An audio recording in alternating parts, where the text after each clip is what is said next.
Hello everyone, मैं doctor Hardeep. Welcome to medicine knowledge. आज का हमारा बहुत ही इम्पोर्टेंट टॉपिक है कि फार्मेसी का स्कोप क्या है, कहाँ कहाँ इसकी जो है जॉब लग सकती है। ये बेसिकली एक कमेंट पर बेस्ड है। किसी ने 2-3 दिन पहले कमेंट किया था कि सर आप बताइए कि क्या क्या स्कोप और सीईटी के बारे में इसमें पोस्ट वगैरह आती हैं क्या नहीं आती हैं। तो पूरी डिटेल आप डिस्कस करेंगे यहाँ पर कि जिन्होंने फार्मेसी कर रखी है। अब फार्मेसी का जो है जिन्होंने डी फार्मा कर रखी है और बी फार्मेसी कर रखी है, मतलब डिप्लोमा और डिग्री दोनों दोनों ही एलिजिबल होते हैं। अब इसकी बात करते हैं कि कहाँ कहाँ पर मतलब जो स्कोप है। देखो, सबसे पहले तो हमारी जो क्वालिफिकेशन की ही बात करते हैं।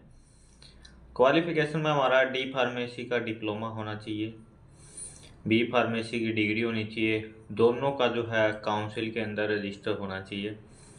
और अगर कोई आउटसाइड स्टूडेंट है, यानी कि जैसे कोई हरियाणा का नहीं है, बाहर से किसी ने की मतलब फार्मेसी के है या वो रहने वाला ही कहीं बाहर का है, तो उसका रजिस्ट्रेशन जो है काउंसिल के अंदर होना चाहिए हरियाणा की, तो ही वो एलिजिबल है। और वो अनरिजर्व्ड कैटेगरी में एलिजिबल है, यानी कि उसका कोई रिजर्वेशन वगैरह उसमें नहीं मिलेगा, कोई भी पोस्ट हुई।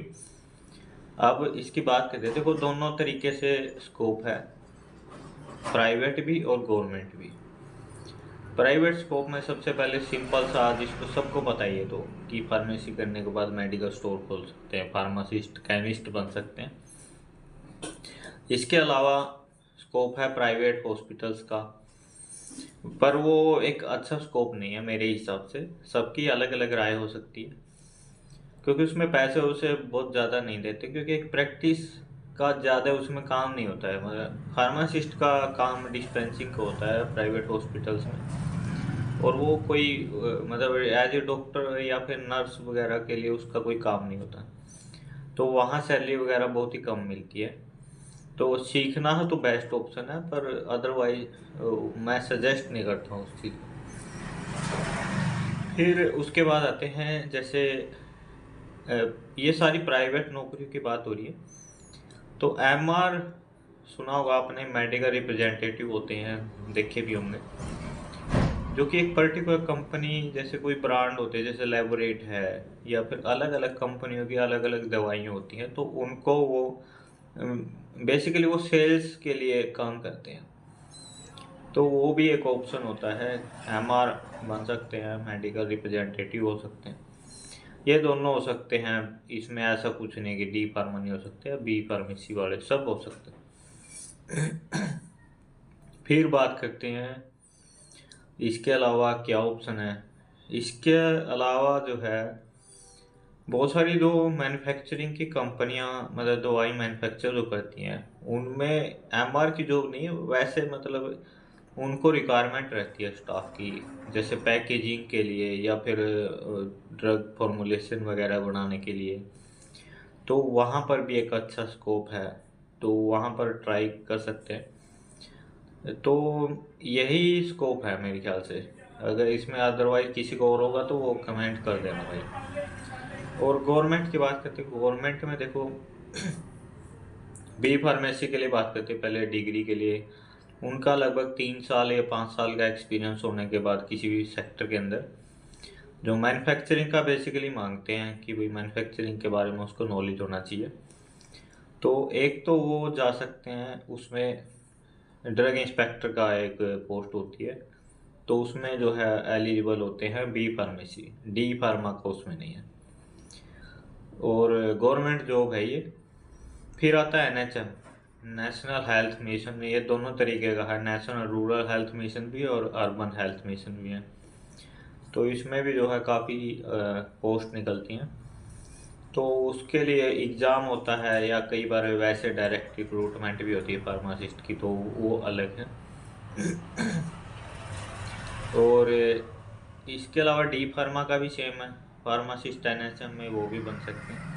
बस उसका रेस्ट्रिक्शन ड्रग इंस्पेक्टर के केस में, क्योंकि वो ग्रेजुएट डिग्री मांगते हैं।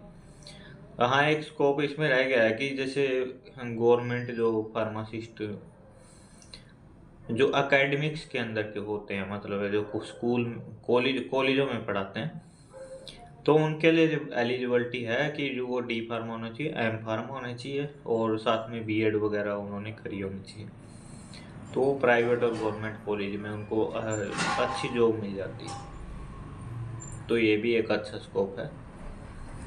और इसके अलावा डी फार्मा का तो वही है भाई, फार्मासिस्ट का, केमिस्ट का है। और एक क्वेश्चन इसमें था कि क्या वो मतलब एचएसएससी कैसे सिलेक्ट की थी, जैसे फार्मासिस्ट की जॉब हरियाणा में कैसे लगती है, तो यही पूछा था उसने। तो फार्मासिस्ट की जॉब के लिए भाई यहाँ पर साइट पे इन्होंने लिखा है कि जिन्होंने सीईटी क्वालिफाई कर रखा है और उनके पास जो है डिप्लोमा है फार्मासिस्ट का या डिग्री है और वो रजिस्टर्ड है काउंसिल के साथ, तो उनका जब भी पोस्ट वगैरह निकलेंगी तो उसके हिसाब से वो फिर जो भी उनका प्रोसीजर रहेगा तो जॉब के लिए अप्लाई कर पाएंगे। अब सीईटी में क्या स्कोर है, सेफ स्कोर है, देखो इसके बारे में मेरे को नहीं पता है। तो ये तो जब पोस्ट वगैरह आएंगे तो उस हिसाब से देखा है। पर ये कंफर्म है कि वो एचएसएससी जो है पहले कुछ और तरीके से लेती थी, उन्होंने मेंशन भी किया था, लेकिन अभी सीईटी के थ्रू कर दिया उन्होंने। फार्मासिस्ट की जो टेक्निकल पोस्ट है तो डिप्लोमा या डिग्री वाले जो है उसके थ्रू ही अप्लाई कर पाएंगे। तो आई होप कि ये आंसर मिल गया होगा। और इसके अलावा कोई और स्कोप है या कोई बच गया है तो उसका कमेंट कर देना।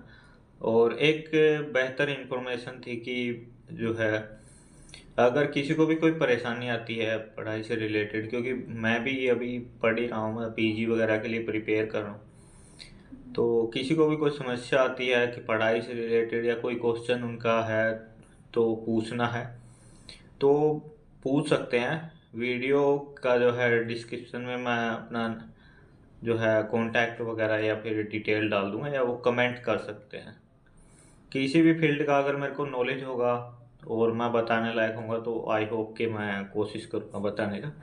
तो ये एक छोटी सी इन्फॉर्मेशन थी, आई होप कि सबको पसंद आएगी। Thanks for watching, please subscribe the channel.